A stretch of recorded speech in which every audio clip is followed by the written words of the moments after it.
شو الخطوات اللي لازم نعملها لما يصاب طفلنا بفيروس الكورونا فيروس المستجد؟ أهم شيء لما يكون في عنا حرارة عند الطفل، لازم نعرف إنه أوقات أطفالنا بينصابوا بالحرارة مش بس من سبب الكورونا فيروس، بس كمان من إنفلونزا، التهاب بالأذن الوسطى، أو حتى التهابات أخرى. لازم بهيدي الحالة نخفض حرارة الطفل بشكل عادي مثل كل عوارض الحرارة العالية. ثاني شغلة، عندما يكون إحنا عنا شك إنه طفلنا مصاب بفيروس الكورونا، لازم ما نلمس الوجه، العين، الأنف والفم، لأنه هون أكثر شيء موجود الفيروس. وكمان دغري نغسل ايدينا من بعد ملامسه هدول الاجزاء الاطراف من الجسم.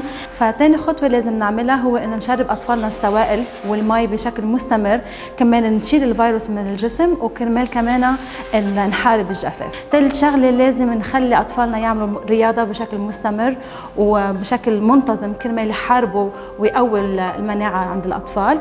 اهم شغله نعود الاطفال على غسل اليدين بشكل مستمر من بعد ما يلامسوا اي شيء بايدهم، نعودهم لغسل اليدين بالماء وبالصابون.